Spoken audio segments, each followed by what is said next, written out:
Hi, this is Declan Shalvey, writer, artist of Moon Knight and Time Before Time, and you're listening to 11 O'Clock Comics.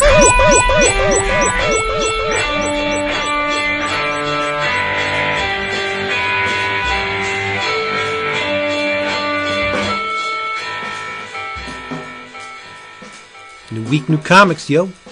Yeah. Or at least holdovers from last week. Big stack. I have a lot of stuff that has been stacking up that I haven't spoken on, and I'm trying to get through them all. You are. Same. Yeah. I really need to talk about Sacrifices one of these days. Yeah. Because it's been a minute since I talked that book. Yeah, because definitely the first trade is out, so yeah, we got the new arc starting. Had started, so yeah. Yeah, we should. The artist is changing, though. We're losing Fuimara. We are? And Yep. who are we getting? You sure it's not just a fill-in? Or guest? Or? No, I don't think so, because the Image even sent a press release out saying new artist on Sacrificers, beginning with... Because they're co-creators. Well, maybe it's just the one... I don't know, but for at least one issue, we're not getting Max Fuimara. Even Seven to Eternity, it was mostly Opeña, but occasionally Heron. So depending on, I guess, the story... Right, it's probably like an interstitial story, like, remember, like, how they do it. And you know how we do it, because this is 11 O'Clock Comics, episode 921, my good people. And I'm Vince B. You are Vince B. Good people. I am David A. Price. Indeed you are, and I, of course, am Frank Castle. Oh, I don't know how to take that. There's a lot of asshats wearing their symbol on their cars. So yeah, it's true. I'm trying to claim it.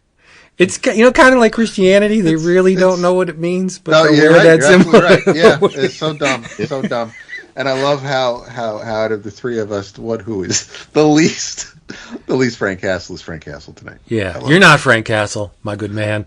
You're Jason Wood, everybody, back again, doing the comics thing, brought to you by cheapgraphicnovels.com. cheapgraphicnovels.com. Omnibus editions, trade paperbacks, manga, OGNs, all that stuff that stack up and cost you a lot of money will stack up, but won't cost you a lot of money at cheapgraphicnovels.com, because you're going to get massive discounts. And if you're really smart, you're going to order something, book, maybe two. You'll get an email message saying, thank you for ordering. And you're going to reply to that email message saying, 11 O'Clock Comics sent me. And Max is going to, that's him typing, he's going to reply to you with free shipping on your next order. Craziness. It's crazy. It's the most delicious apple pie with a scoop of vanilla ice cream on top of it. Metaphorically. Cheapgraphicnovels.com. CGN? Yep. By the way, it's a guest arc. It's Andre Lima Arujo is drawing a 3-issue arc to give Max the little time off. There you go. So 3 issues. That's significant. Yeah. Yep. Yeah, it's a good. If it turned out that it was Steve Marr actually leaving the book, I would have thought that would have to there be drama, because again they're co-creators. So right, Gotcha. I remember when Fuimara was drawing Abe Sapien. Yeah. That he wasn't on it for. I mean, he was on it for a good amount of time, but there were things in between. I'm pretty sure. So yeah, why not? He's not a machine. He's an artiste. That's right. Hey everybody, it's that time. What's Dab drinking? We need to dub up an intro for this segment. Maybe fade in with a smoky bar atmosphere, people talking and glasses clinking. Yeah. Ooh. Yeah. I like that. Well, it's still a beautiful night out, and the weather is nice. We're off this week, wife and I, so I made us some, just like last time, made us some gin and tonics. Gin makes a man mean. I don't know for sure, but Milk and Cheese told me it was true, so I'm believing them. Well, if Evan said it. Yep. Yeah, I think it would be comma asshole if Evan said it. Yes, that's true. Oh, bless him. Jason, I don't know if you heard of this creator. He's really good. His name is Matt Kindt. Have you ever heard of him? The writer guy, right? Yes. A couple things from him, yeah. He is a writer and a very He's the good. one that Keanu put on his book, right? Yeah, he's a Yeah, very Keanu was giving him a hand. Yeah, that's right. Yeah. Helping him out. a very good writer who recently wrapped up an amazing miniseries. And they rolled out the red carpet for this thing. I mean, the presentation of this book is just astounding. It's wonderful. Illustrated by Dan McDaid. Color art by the great Bill Crabtree. Letters by Jim Campbell. It is called If You Find This, I'm Already Dead. The title's a bit of a feint, though. But I kind of like that. Because you never know. Yeah. You either thinking, well, it's in the title, so I don't expect this young lady to live. Or maybe something will happen where she actually will. And I'm talking about Robin Reed, the embedded, well, now stranded, reporter on Terminus. And in the last issue, we not only find out the real mission behind her joining that ill-fated group of grunts, but we also get a little bit more of the inner workings of Terminus, right? She infiltrates a religious cult. This is a smart woman. It's kind of like the Tarzan deal, where he taught himself to read based on what he saw, those little shapes he saw in the books. Well, Robin taught herself the language, more or less, of Terminus, and she infiltrates a religious cult, and she's thrown into a puckered space asshole. That's the only way I could describe it. Right? And as a blood sacrifice. So things happen. She trips balls when she's in this in-between and basically talks to the planet. Right? She's been given intimate knowledge and awareness in the process. I thought that one scene, I think, is the best of the 3 issues. That would really give you a lot of meat to chew on. It's a great, great scene. You guys agree? Oh, yeah. Okay. Absolutely. But the main takeaway from this series, and I think this is Matt Kindt at his finest, was that the atrocities that are on display on Terminus could have been, and probably were, instigated by the arrival of humanity. Like, we corrupt not only our own planet and everything on it, but now we hop across the galaxy, find another planet, and we do the same thing there. Yeah, we're a virus, man. It's the presence of the human organism somehow sent Terminus down a very dark path. Exploitation of the weak, there's cruelty, there's wanton murder in the name of an agenda, science, religion, all repeated on Terminus. That is a few cuts above your standard science fiction miniseries, right? I think it's that meaty, chewy center that really makes this book stand out above your usual fare, right? But it doesn't end there, right? Robin is imprisoned and chosen by a shaman, for lack of a better term. I don't know what to call him. He's a man of magic. She's going to perform a crucial mission. She's got to kill this thing at the end of the path. And at the end of the path is another human, a guy named Brand, who's been stranded on Terminus for 5 years. This is what happened. This Brand guy genetically wizarded, that's a verb, wizarded, a new class of denizen, and he claims he's created a god, and he wants Robin as his queen. And that's when we learn Robin's real mission. She was sent to Terminus to kill Brand. Like, he's a massive loose end, and he sent this planet into the shithole. But not only do you get hard SF, you also get the stuff that keeps people riveted. Giant gods, for lack of a better term, again, beating the shit out of each other. Robin is, she pilots this massive, humanoid type creature, and then Bran's god is active. And it's just a big old giant kaiju show, a smackdown. So you get stuff for your brain and you get stuff for your heart, right? But there's one thing about this miniseries that I thought could have been done a little differently. There's a text epilogue at the end of the third issue that contains a lot of information. Stuff that I would have loved to have seen in sequential form. Not just a faux piece of newspaper ripped and pasted on the page that tells us what comes next for Robin. I want to see that.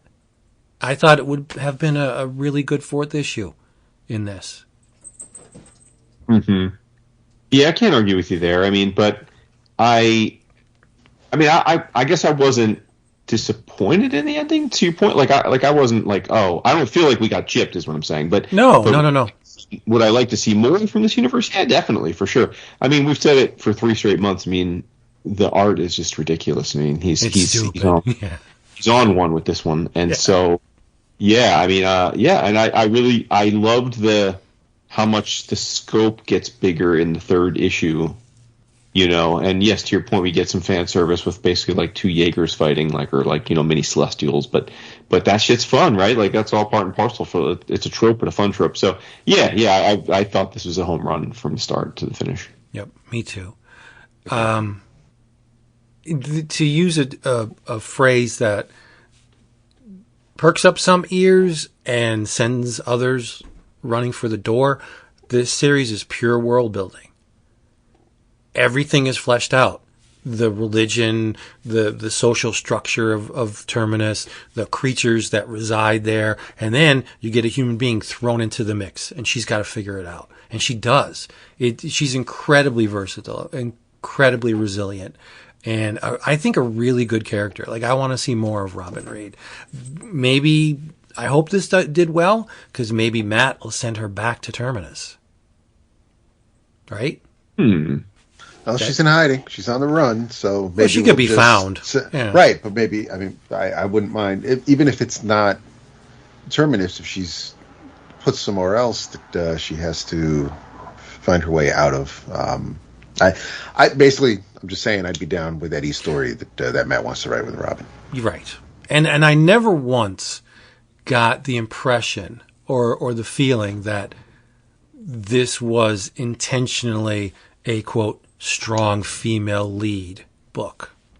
Like, I don't think going in, Matt decided to take the route exploited by other writers and feature a woman in the lead in making and tailoring the book in those, again, it's that strong female lead. Like, I don't think he was exploiting anything. I think Robin is just a great character regardless of her gender. I don't care that she was a woman. That's what I'm trying to say. Yeah, no. Had she been a man, it would be just as riveting. But it's nice that there wasn't any, because she was not hypersexualized in this book. In fact, her sexuality was downplayed. Because at one point, somebody tried to make the moves on her. She's like, "Really? We're stranded on a planet." We're an alien, right? I mean, that's, I think, right? I mean, right? Yeah. No, I thought it was extremely well conceived and executed. And like Jason said, I believe it was an episode or 2 back that I really want a hardcover of this. Yeah. On my bookshelf, because this is one that you can revisit. The art is just that well rendered that you're always going to, or at least me, I'm not going to put words in your mind. I'm assuming that I'm going to find things that, because of the speed with which we read these things in order to bring them to the show, I like to kick back and just relax and just linger on panels. And this is a damn good book to do that. 100%. Yeah.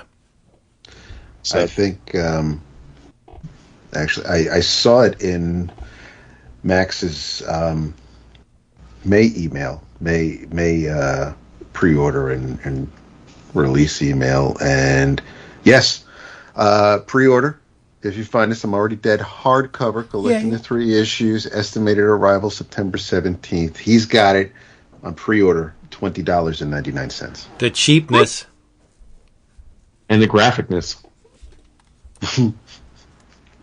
Nice. And the novelness. All right, what else?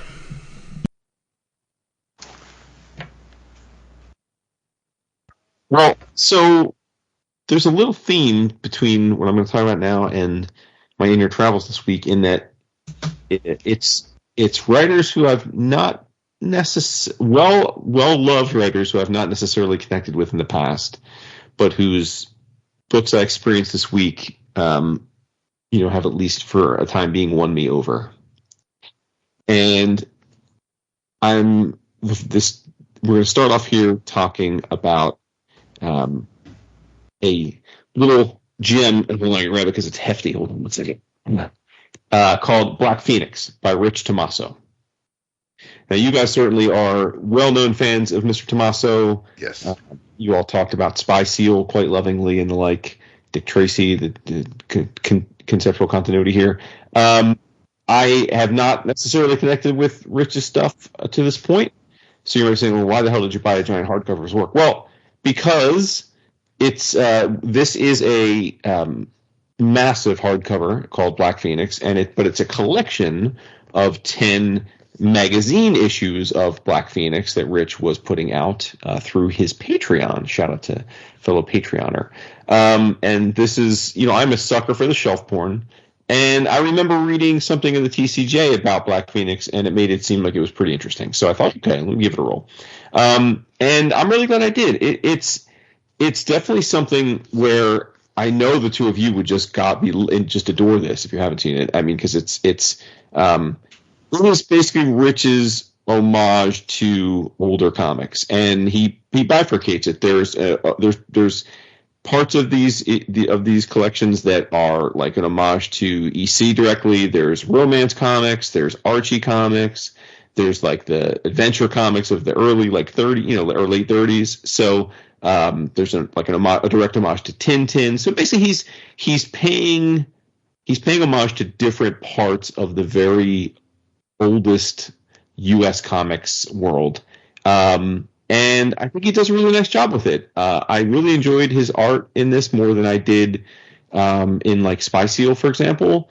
And I think that the thing that really blew me away is this isn't just a collection of anthological stories that he tells, but it's just everything about it has got that attention to detail. There are completely fabricated full-page ads that are set in different time periods. There are like history sections. There's a couple prose pieces, but everything is built to make this feel like this massive historical tome.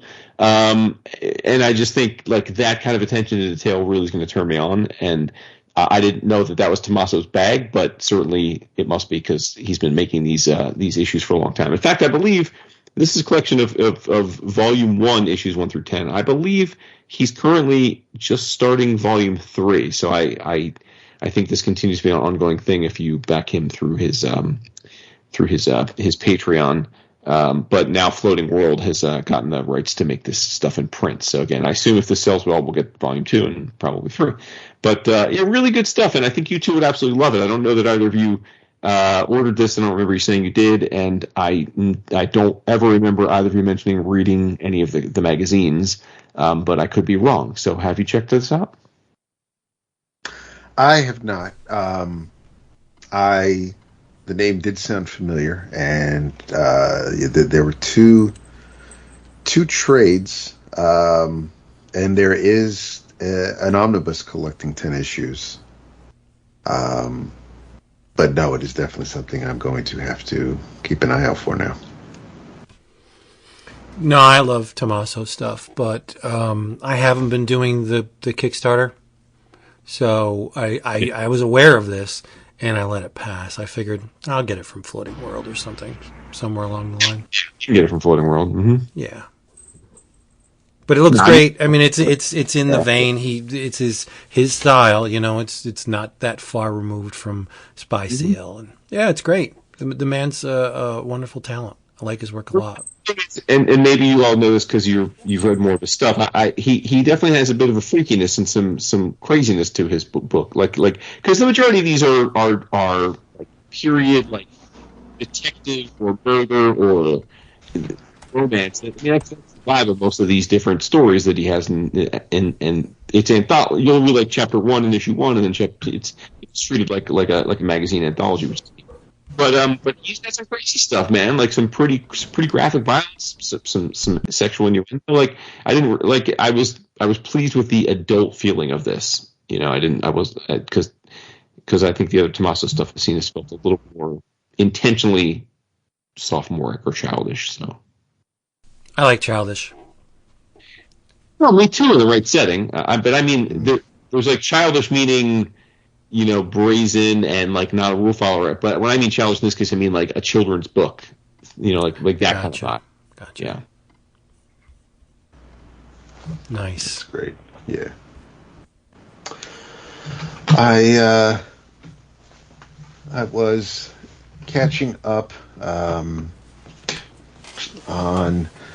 the there were some tie-in issues to the current and shorter than I thought it was going to be when I looked at the checklist.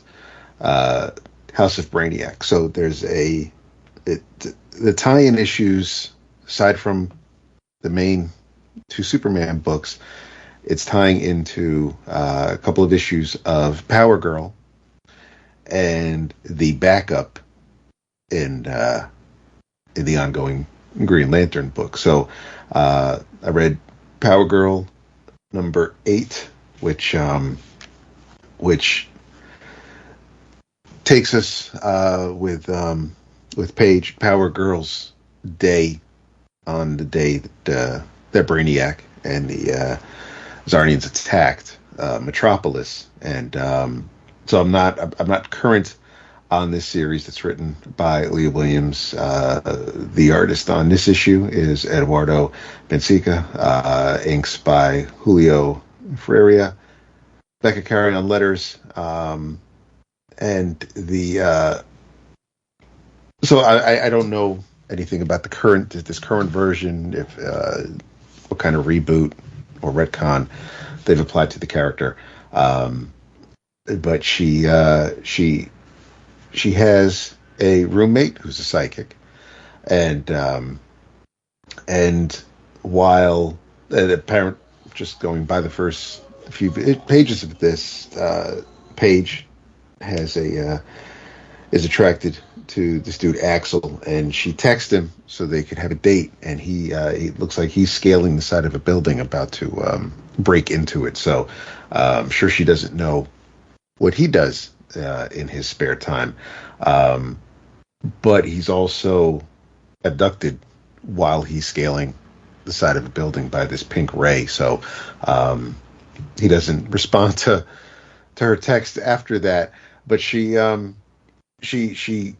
goes, while she and her roommate are hanging out in the park, that same pink blast ray is taking Omen, her roommate, and so she changes into Power Girl and tries to rescue her friend, but she's stopped by Brainiac's drones, and Omen just blinks away. So Power Girl's really pissed, and then she starts beating up some Zarians.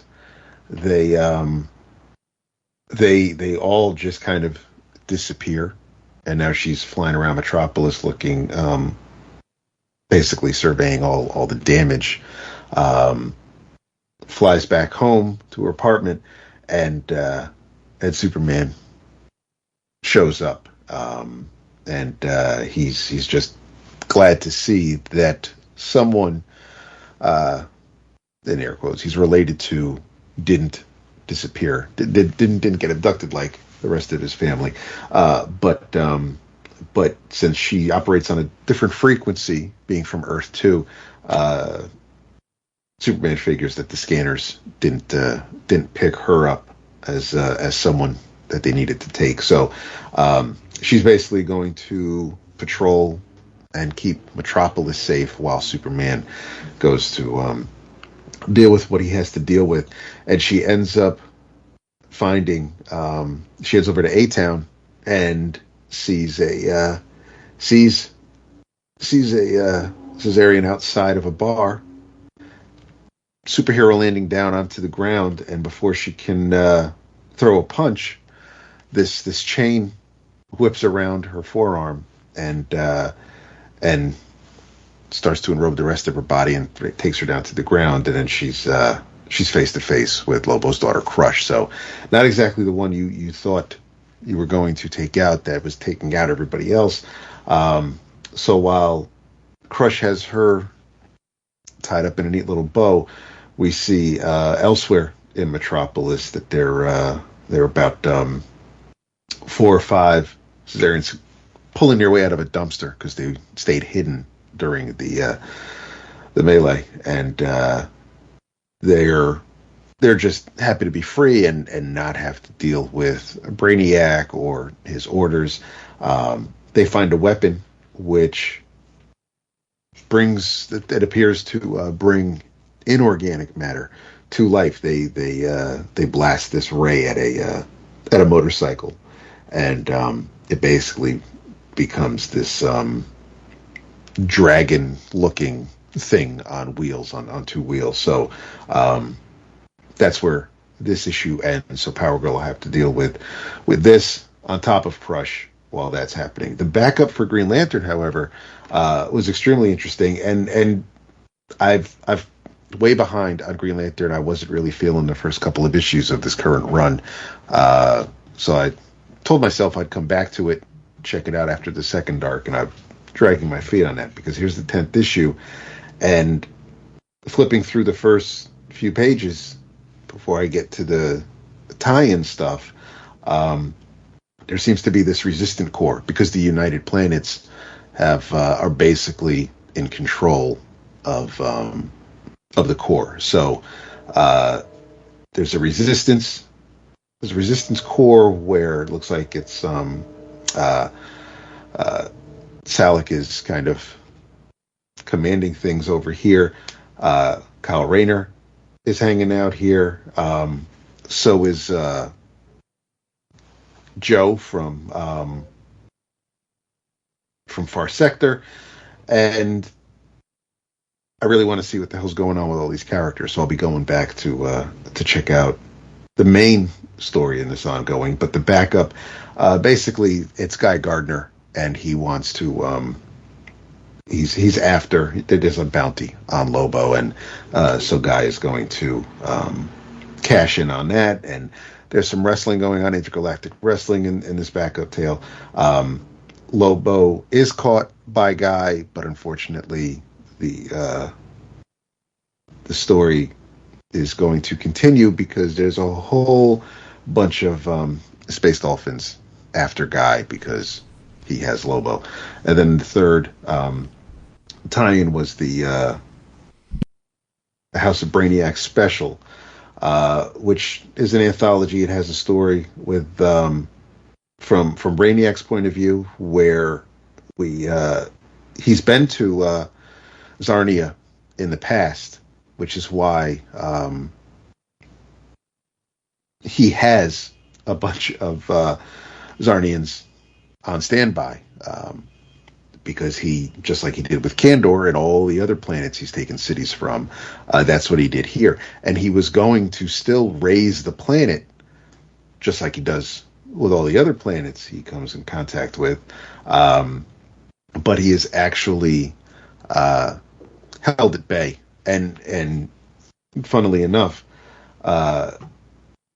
Trib from the first Lobo miniseries plays a part in this story. But this is written. This story was written by Josh Williamson, Edwin Gallman on art, Dave Sharp on letters, and the second story is deals with Perry White, who is running for mayor. It's basically a story focusing on primarily Bibbo. And this one's a little bit more close to home, close to the real world, because Perry's opponent in the mayoral race is basically a racist. He wants all the aliens gone off the planet, as you've seen with Brainiac and all the Lobo lookalikes. No one is safe. The city is in turmoil, and we just want all the aliens gone. So they have a short debate, which doesn't really go well. So that was a neat. This was illustrated by Steve Pugh, so it looks great. Bibbo definitely looks like it's reminiscent to the John Bogdanove days, but it's still done by Steve, so it's not really an exact replica. Mark Russell was your writer, so they just seem to team up a lot together, and they do good work. The third story deals with, or is from the is kind of a tie-in to the upcoming Absolute Power event. We have it's again from Brainiac's point of view, but this one deals with Amanda Waller, and they had a not a partnership. They had an understanding at one point, and that seems to have frayed a bit. So this is the title of the whole special is like House of Brainiac, chapter like 2.5, and then it'll continue in Action Comics, I guess, next week or in the next couple of weeks. But as far as the anthology goes, I'm glad that we got stories and something like this, and they didn't give us like a 3 or 4 issue Perry White running for mayor miniseries that ties into the event or anything like that. It was just we got to see other characters that were affected by what happened in the first 2 parts of the event. So it was worthwhile. And again, like I said, I'm surprised that this really is only going over the span of about 3 months or so. There's only going to be like six parts between the Superman books, and then, like I said, and then just the 2 tie-ins. It looks like, so it's not a massive investment, but it looks like things are ramping up a bit. I'm excited to see where we go with the next chapter. But yeah, it's a fun event. But this anthology was a pleasant surprise, because they can be a bit hit or miss, but they worked out really well here. Brainiac. I want to talk about the book that was the highlight for the week for me. Really? I don't know how you guys feel, but how could it not be when Garth Ennis is back at Marvel Max? Garth Ennis, illustrated by Jason Burrows, inks by Guillermo Ortego, color art by Nolan Woodard. There's a great Amazing Spider-Man 129 pastiche cover by the Reverend Dave Johnson. It is Get Fury #1. More brutal and obscene than a lot of Marvel books I've read in the past. It felt like an Avatar book to me. Well, I mean, it's Ennis. I'm sure, with the art. Yeah. It doesn't. Burrows, I mean, yeah. Sure, but I mean the carnage, the filthy language, it was just insane. It's a Vietnam story. It's 1971. Vietnam is still raging. A transport just outside the Cambodian border goes down. On board that helicopter was one Colonel Nick Fury, which is bad, because should Fury fall into the hands of the enemy, all of the stuff he knows, everything in his mind, information on plans and agents and arms and the like, would no doubt be extracted by torture, which would kick the U.S. forces back to square one in the region. It's a disaster and a nightmare in the making. So they bring in a surefire fix, a problem solver, a special ops agent who has proven himself on the field of battle time and again. We're talking about Captain Frank Castle. He's given a job. Get in, kill Fury, and get out. It's nuts. This book is insane because we get to see a jungle-eyed view of Fury and his two unfortunate companions being led through by, well, they're traded. The NVA eventually gets their hands on them. And one of Fury's soldiers kind of mouths off because, well, he doesn't kind of mouth off. He goes off the deep end because they have a wounded man with them, a man named Williams, and they're pushing him beyond what he could take. He's bleeding out. He's wounded. He's tired. He's thirsty. And the NVA bury this dude alive. They dig a hole and bury him alive. And I think the other soldier's name is Mobile, maybe. He just goes ape shit. And flings nasty words at them. And Fury's like, dude, you should really shut up because I'm the only thing keeping you alive right now because they want what I know and you're just collateral damage. So sit the fuck down. And the guy just doesn't. And they attack this dude with machetes and they shear off half of his face, his eyeballs hanging off. And you get an extended scene where they're just beating the shit out of this guy with machetes until he's like looks like a watermelon that fell off a truck, like just nasty. Ugh. I was really stunned at how explicit this book was. But it is Marvel Max, but I don't remember any Marvel Max like jumping over that line, you know? And you got to take into... No, they have. Especially the Punisher stuff, yeah. I was just going to say, I mean, think of all the Punisher stuff. I mean, yeah. I've only read the Ennis written Punisher stuff, so... Yeah, I guess they were pretty raw. But it is Garth Ennis, and the man gets war. This is just another link in a chain of well written, well executed stories. Like this one just knocked the wind out of me because we got two Marvel darlings, Nick Fury and Frank Castle, and Frank is gonna go in and kill. I mean, you know he's not going to because he's Frank. He's gonna go in and find a solution that'll keep Fury alive, and I bet you it'll involve much bloodshed. Yeah, I thought this was great. This was a perfect comic. I was, when it was solicited, I was worried because I just think Goran Parlov is Goran Parlov, and I'm like, man, I don't know, like you're gonna do a story in this universe without Parlov, like, but as you've already articulated, I thought Burroughs was terrific. I mean, he looked fantastic. So job well done there for like he grabbed the baton with no problems. But yeah, I love it. I love that it's connected to Punisher Max and Fury Max directly. It's like a little its own continuity, which is cool.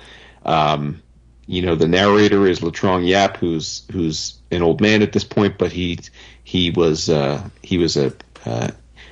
backup and then a central figure in prior miniseries featuring Fury and Frank. So I love that they have this recurring character who's now like the crypt keeper of this and telling the story as an old man. Just awesome. I thought it was really great. And yeah, I'm sure, like you said, I highly doubt that Frank is going to go in and actually try and kill Nick. I assume he's going to rescue him. So I have a question, specifically about Nick Fury. Is the Sam Jackson Fury, that's the 616 Fury now? It is now, yeah. But how did they explain that? That's his son. When did this happen? It happened a while ago. He was his son. It was, and now Nick Fury. White Nick Fury is, as you know, the Watcher, the new Watcher. Yeah, and then they had a mini series, which is pretty terrible actually, about this Nick Fury. And in order to align everything to your point, like I think they artificially aged him. like during the story, like he was like one of those deals for like, you know what I mean, like time passes. So that's kind of how they did it. But yes, the current 616 Nick Fury is Sam Jackson Nick Fury. Yeah. How long have I been sleeping on this? Like when did this happen? Is it the Nick? When did this Is happen? is it the same Jackson Nick Fury from the Ultimates universe? No. I didn't think so. Okay. Right. No, this is Nick Fury's son. Right. Okay. That's what I thought. Nick Fury Jr., yeah. What time, when are you talking here that all this was done? There was a Fury book featuring him a few years ago after he came after they introduced him. Was he part of that Secret Avengers or something like that book? He's been around and about, but they actually did have a Nick Fury book where he was the star of it 5 years ago or so. Not that it matters at all, but I think Nick Fury, Eye Patch Fury, well, they both have a kind of eye patches. So yeah, I want to check. I own pages from his first appearance. Oddly enough, he was in a book called Battle Scars back in 2011, where they introduced Nick Fury Jr. And the reason I own pages from it is because the big bads, the villains in that series are the Serpent Society. But yeah, so that's when he's introduced. But yeah, to Daph's point, when he becomes like Nick Fury proper, it feels like it was 5, 6, 7 years ago, something like that. I think Fury as the Watcher's just plain dumb. But you're fine with Frank Castle being fucking Cosmic Ghost Rider? Shit, yeah. Yeah. Yeah, 100%. Makes sense. Absolutely. Yeah, I'm consistent.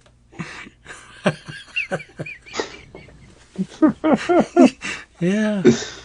Oh, comics. Yeah. No, this was. I don't know if. I'm not going to spread any theories like that as far as why Parlov might not have. Possibly. I don't know. I don't know if that's a Garth thing. I don't know if that's a Marvel thing. But it is odd that after all this time, I mean, obviously he can't get Steve Dillon to do it, but it's the first, as far as I know, it's the first time Burroughs is working with Garth on these characters. So knowing that he's had others that he's worked with in the past, it was. It still works. I mean, it visually it looks a little different based on how many years I've seen him work with other creators, work with other artists on these properties. So it ain't no great shakes, but also that it is connected to previous stories also slightly surprises me that a new artist, a different artist, is picking it up and taking it on from here. But the callbacks to the previous tales really chef's kiss for me. We get not quite a Bourne reference with the love letter from Maria because she just wants her man to come home. I was a little concerned about the dog at the beginning, but we just get right to it. Right after that, with Frank being called in and to discuss the mission, it's what I've been missing. What I love is that even though so the book is called Get Fury, it doesn't have anything.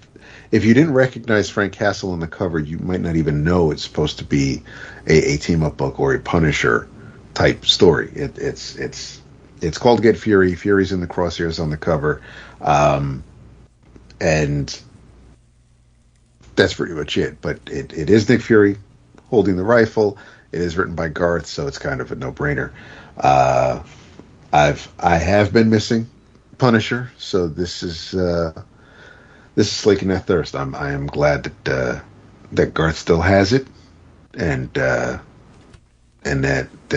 Jason can bring the gory with this particular tale. Because if it's Frank Castle running around the city, Manhattan, killing rapists and child molesters is one thing, but I mean, there's one thing. If you're going to put Frank Castle in Vietnam, then it's definitely going to be a bloody book. And I'm in this instance, in this scenario, I'm absolutely fine with it. I need that second issue like immediately. At least they didn't kill the dog, though. I mean, because that would have been a deal breaker. Yes. Because if that was the real world, that dog wouldn't be living very long. Yeah, true. By the way, so Parloff was the artist on this book, and then he had a stroke. Oh, what? Shit. Oh, yeah. Jesus. So, I know. So, so much for our speculation. But yeah, he had a stroke. This book was announced apparently solicited in 2020. Parloff had a stroke, and then sometime after that came out and said he was trying to get back to work, but just he was he's still in recovery. So they're going to have at the time he didn't name the person, but he said we have another great artist that's going to do the book. So worry not. And obviously that's Jason Burrows. But yeah, so this book's been in the works for years. I had no idea. Well, Burroughs did Providence. I mean, the guy can handle himself. No, no, I'm not saying that, but I'm saying I didn't realize this book had been in the planning for over almost 5 years. And I'm pretty sure this is not the first. I think Ennis and Burroughs maybe more than one crossed story. So you have that as well. Talking about Carnage, not the symbiote, just the thing. It's mass amounts of it. Carnage, yes. All right, everybody. Hey, thank you for being here with us one more time. Hope you come back next time. Solicit our sponsor, cheapgraphicnovels.com. If you're smart and you want to save, there's only one place to go, cheapgraphicnovels.com. Also, check out our Patreon page, patreon.com/11 o'clock comics. We have a bunch of new stuff. You will love it. You will want to join the Slack because it's a gathering each and every day of like-minded individuals talking about comics and books and TV shows and movies and sports and health and mental well-being and all that stuff. It's just a fun place to be. Patreon.com/11 o'clock comics. I read a book in your travels. I would like you to check this out because I'm thinking maybe I missed something in this book. I'm a recent convert to the James Tynion IV, and this is a book from Distillery called Spectregraph that he did with Christian Ward. And if you're familiar with Ward's work, you know what you're going to get. It's very very painterly, very colorful work, pretty inventive page layout and design. But all right, here's the deal with this book. There is a man, Ambrose Everett Hall, who makes some kind of a device. He was a hardcore occultist, and then he kind of pulled back from the group in which he was a member and created this device that I'm not quite sure what it does. And I don't think we're supposed to know at this point. But it's a device that looks like it either separates the corpus from the consciousness in some way across dimensions, maybe. It looks like a giant camera lens, and it's in the wall. And he tests it out on someone who is set up to go in and burgle the place. And the poor guy just gets split all apart and reforms, and then something comes into the picture that resembles him in some form, but it's a ghost-like wraith type thing that may or may not be him. I don't know. So then it jumps to the future time when a real estate agent is charged with selling the Hall mansion, and someone from an organization called the Thanatos Group, why don't you just show your entire hand? I know, right? And she's very dark. She's goth looking with red hair and dark clothing, and her employers are off in the distance. They won't come into the house. They're having her do everything, and they're off into the distance. They're all dressed in black, and they have black parasols. This book was cliche on top of cliche. The hall is riddled with the unicursal hexagram. It's everywhere. And it's modified, but it's Crowley's unicursal hexagram. So, I mean, it's just, there are things that I didn't think a writer of Tynion's caliber would slip into the story. Like, I'm sure Christian Ward could have created a sigil resembling the unicursal hexagram, but not quite. But I mean, it's basically the Thelema sigil. And it's, I don't know. I don't know what to think. I mean, I thought the book was okay.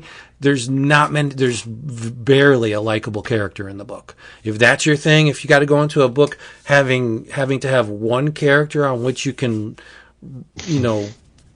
commune, there's none in this book. The real estate agent forgets her baby at home in a high chair and goes to the showing, and it's like many hours later, and her child is still at home in the high chair. And yes, Christian Ward graduated from the John Byrne School of Baby Drawing. But no, I mean, it's colorful, it's eye-searing. There's something at the core of it that interests me, but I don't know what it is yet because I can't exactly say what the hell's going on. Jason, did you feel that way?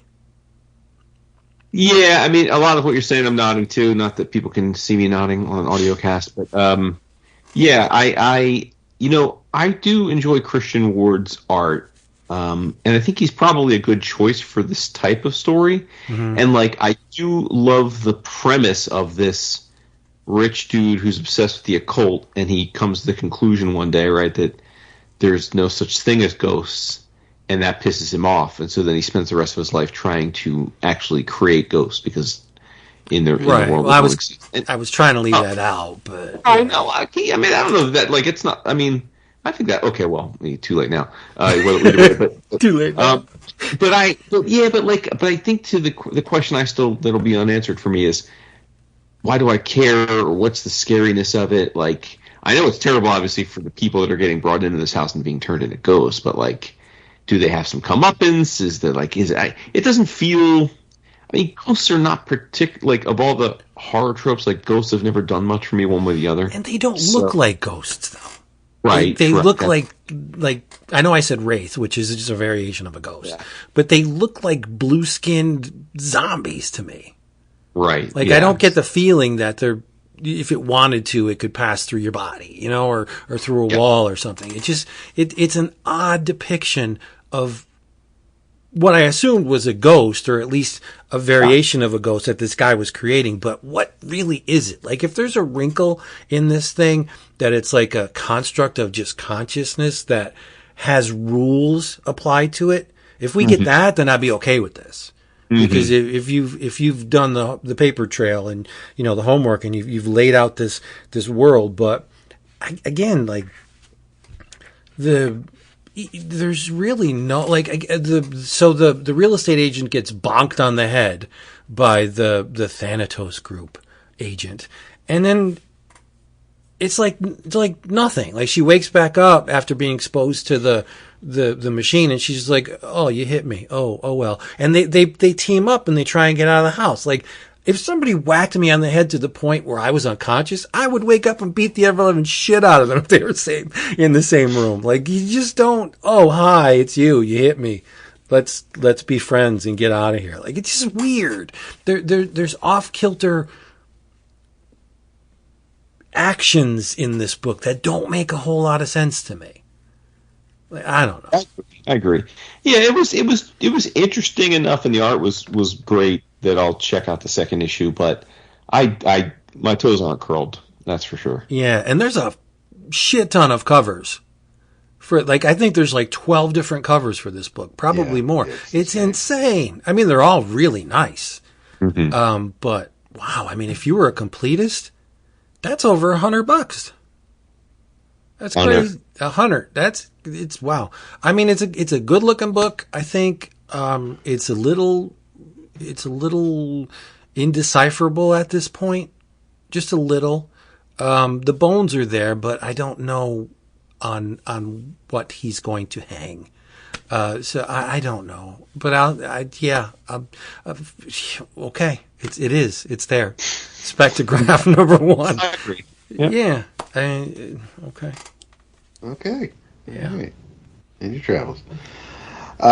This first miniseries of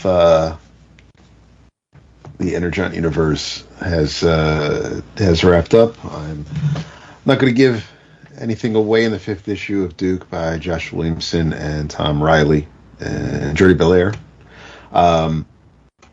But it's we get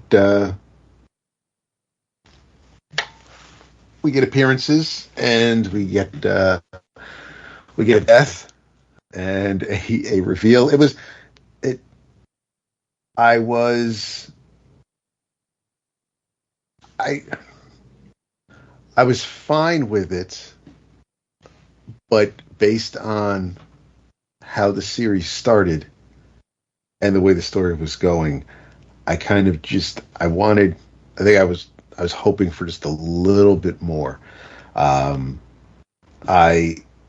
It's still extremely beautifully done. Really not in love with the last page. I just only because of what we know and what the characters on the page don't know. I'm not a fan of short-sightedness, but I thought as far as the story and what they're doing with the Energon universe and with some upcoming limited series, so the appearance in this issue shouldn't really surprise anyone.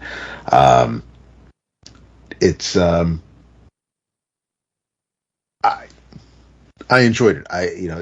The trade is coming out next month, so if you weren't getting the singles, you should absolutely check out the trade. I don't want to make it look like I didn't like it. I did enjoy it. I liked it a lot. For me, I don't think it ended as strong as it started. I'm still optimistic for the whole universe as it continues to roll out. Cobra Commander's wrapping up with the next issue. We're going to have Destro and Scarlet starting up soon. So yeah, of course, Void Rivals is still going on, and I mean that's up to like the umpteenth printing. So I mean, people are aware of it. They're checking it out well after the issues have come out. So it's well, I don't know if people are reading it, people are buying it, but I'm curious to see where the characters in this particular story where they go next, because with the upcoming minis that we have on the way, I don't know when we're going to see the cast that made up the bulk of the story in this miniseries. But yeah, if you haven't, just wait a few more weeks and get the trade. But in your travels, Duke from Image Comics and Skybound. Skybound guys are doing okay. They're making a few shekels. Yeah, which is always good to see when they pull out a Kickstarter. That's nice. Yeah, I know. Kirkland do that. I mean, they've raised like $400 million from like outside investors at this point. Like, yeah, I don't think you need a Kickstarter. But anyway, that's neither here nor there. So I mentioned that the low key theme for me tonight was these creators that are beloved, but I hadn't really connected with them to this point. And my inner travels is the other part of that, and that is Eric Powell. For some people, like The Goon is like all-time great comics. It's some of the people listening are probably like it's one of their favorite things. I know Felix loves The Goon like tremendously. Exactly. Yeah, Zach loves it. And I've tried it a few times, and admittedly never for like long chunks, but it has never connected with me. It's not like I dislike it. It just doesn't connect with me. So I've never really been exposed to Eric Powell much because that's mostly what he's done. But this book is written by Eric and Lucky Yeates, and it's drawn by Gideon Kindle, who oddly And that name didn't mean anything to me until recently. And then weirdly, he's one of the people that's attending Heroes Con. And as we're wont to do, I was going through the Artist Alley stuff and looking at people's work, and I saw I wasn't familiar with Gideon, so I looked him up on the socials, and I loved his Insta. His style I was like, oh, this guy's like a lover of Mad Magazine, like Jack Davis. He's got that kind of vibe, and of course we're all fans of that when it's done well. And then lo and behold, he's the artist on this book. So I'm like, oh, that's crazy. And that's Lester of the Lesser Gods, #1 by Dark Horse. Like I said, I didn't I was like, let me just try this out because it sounds like an interesting conceit, and I like Gideon, what I saw of Gideon's work recently, so serendipity, let me check it out. It was a lot of fun, man. Like, the premise is fairly simple. The Lester is a chubby, like, he's a menschy guy, but he's kind of a loser. He's this really overweight dude that works in a menial job, and lo and behold, the apocalypse comes, and it's the end of days, and Satan's coming out of the ground, and like demons are taking over the world, and Lester tries to be a hero, and he gets killed instantly or stomped on, or whatever. Turns out though, and Lester didn't know this, he is a demigod. He is Odin's son, and Odin's like, this is embarrassing. For those that don't know, it's a humor book. Like, Eric Powell's a humor writer. Odin's like, this is fucking embarrassing. You're my kid. You can't rep like that. Repowers him, like gives him his vitality back, gives him some weapons and whatnot. And then Lester and some cohorts he meets along the way are going through this post-apocalyptic Earth, fighting the good fight, vanquishing demons and beasts and ne'er-do-wells and the like. And it was just very funny. And I've talked a lot that humor is subjective, and so if you could go from hating a book to loving a book based on whether the humor clicks with you. I thought this was funny. It's very very sophomoric. It's very puerile. It in a lot of ways reminds me of a Mad Magazine kind of thing. Like silly, over the top, but I think it works well. And like, perfect example. And again, you'll get a sense of whether you think this kind of thing is funny or not. When Lester is getting his demigod-like accoutrement, which if you're familiar with like Clash of the Titans or whatever, it's like these demigods get given gifts from the gods to help them in their quest. And he gets given the duck bot, which is like, the flying owl, the mechanical owl, duck, and then Razor Dong the ass splitter, which is a sword. I mean, so again, like, it's silly, it's childish, but like, I got it. I chuckled, right? Like, this is like Gru. It's kind of like got a Gru the Wanderer vibe if the characters were drawn by Jack Davis, and like, that's fun. It worked for me. I'll keep checking it out. Like, so hat tip to Eric Powell, Lester of the Lesser Gods, #1. Lucky Yeates. The name sounded familiar to me because he's on the Archer. Yeah. So I was like, all right. So I might. He is a funny dude. I might check this out then. Yeah, as the story goes, because I came off a little interview that they did for this. I guess they're homies, Powell and Lester, and there was a animation. I guess Eric Powell had an animation deal at one of the studios for a while, and nothing ever came of it. But this was one of the projects that he was going to develop into a cartoon, and then it got on the Vine, and they were hanging out one night, and Eric was telling them about it, and Lucky's like, "Oh, we should do something with that in comics," and the rest is history. There we go. Nice. Very nice. Looks really good. It does. Yeah. I mean, Kindle's, I love that style. I mean, I know it's almost sacrilegious to say someone's like a Jack Davis, but it's just of that style, and I think he's unapologetically a fan of that style. I see it. Yeah. Sure. I mean, nothing like, for people like a modern, he looks a lot to me like Brett Parson, if people know that name, but to me, Brett, like, their styles are very similar. And I'm a fan of Brett's work as well. So, well, there you go. All right, everybody. Hey, thanks. Thank you for being here with us one more time. We hope you join us again. It's inevitable. We're going to cram another one of these down your throats. So, in the meantime, get yourselves to a comic shop and buy all you can, read all you can, and then talk about all you can. Wherever you decide to talk about it, because we'll be listening. Because we love comics and we love you. So, say goodnight. That's an action figure. What's the one? David. It's actually Gamera. Night. He's a turtle. I saw the Gojira Kong movie this past weekend, Vince. That's nice. Yeah. I hope you enjoyed it. I know you don't like the legendary stuff. I get it. No. If those movies would grant me immortality, I still wouldn't go see them. So you don't like Mothra, right? Mothra is centrally featured. I hate Mothra. Yeah, Mothra is arguably the hero of the movies. So, or do you just... Because I think Godzilla, the figure, looks amazing. Do you just not... are you not a fan of the stories? Are you not... No, I'm just not a fan of the direction that they took it. Okay. Yeah. No. I'm just... No. I don't know. We don't have enough time for me to explain it. I just don't. Inevitably, whatever comes out of my mouth is going to make me sound like a hypocrite. So I'm not going to say it and just say they're not for me. I'm glad people are grooving on them, but they're just not for me. You saw the -1 though, right? Yes, I did. That was great. Yeah. Okay. Yeah, that's making sure. That's what I've heard. And Shin Godzilla was amazing. So I don't dismiss any contemporary Godzilla film. Sure, it's just, I get it. Yeah, I'm just not a fan of the legendary stuff. Yeah. Tell them you love them so much. Love you so much. I really do love you guys a lot. I was feeling the love today, especially on the Slack. Yeah.